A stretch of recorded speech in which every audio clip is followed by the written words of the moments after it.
Time now for sports on 104.7 The Cave. Here's Ned Reynolds. Mike, the intern, Ned Reynolds, back in the studio. It's Friday, Red Friday. Got my red on. Ned's got his on somewhere. All right, so, there was a lot of question about whether or not the Chiefs and Bucs game was actually going to happen in Tampa Bay. We've all seen the photos by now of some of the destruction this hurricane's done in Florida, and it's pretty incredible. I honestly can't believe they're actually going to do it, not because they couldn't do it in Tampa, but all the people traveling in, traveling out, all the disaster relief happening at the same time.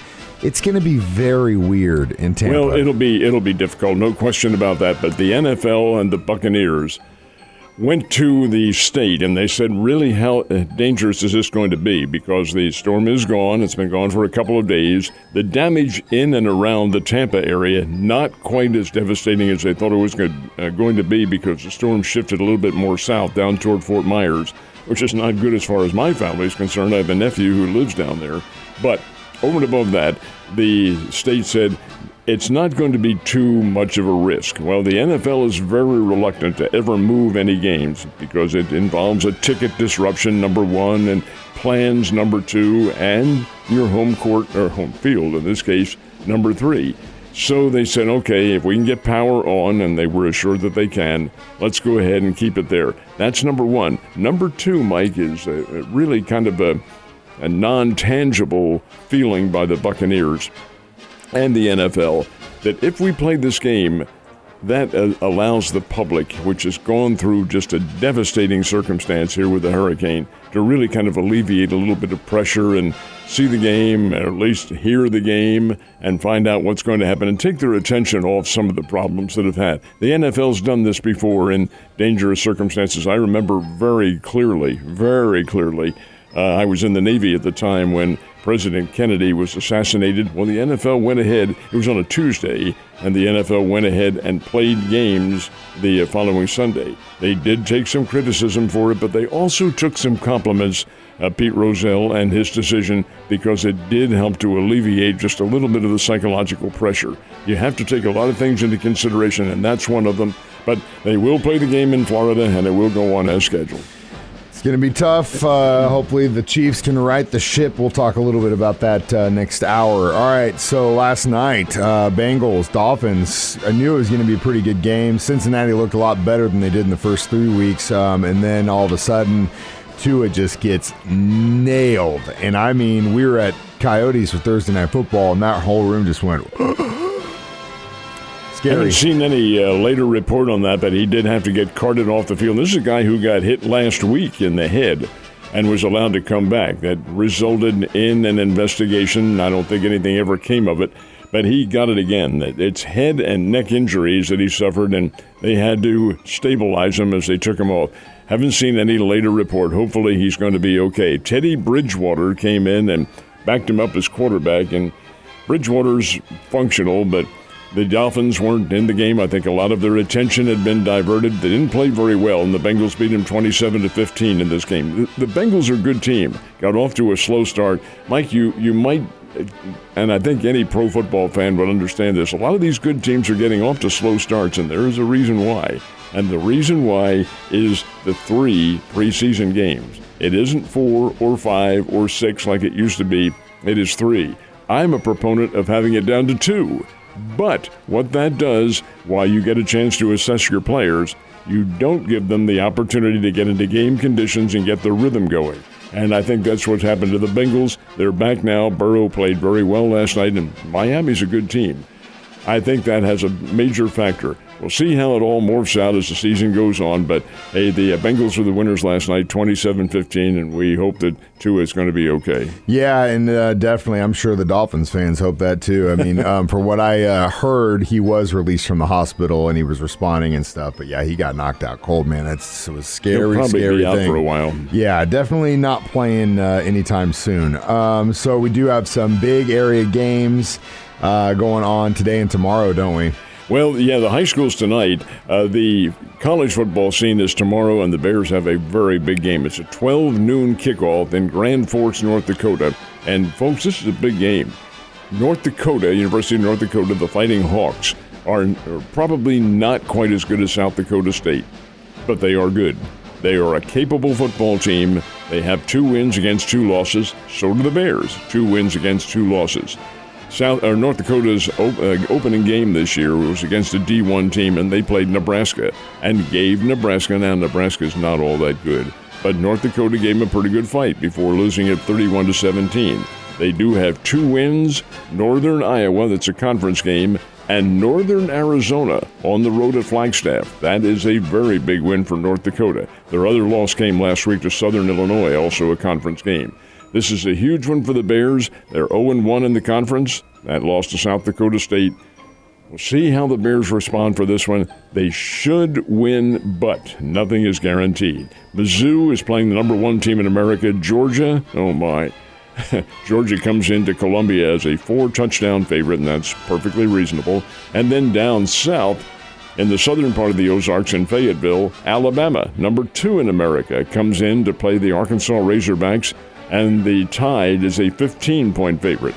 Well, that doesn't bode well for the home forces, but we will find out what happens. It should be an extremely interesting weekend. So we have just a few days left in the regular season for baseball.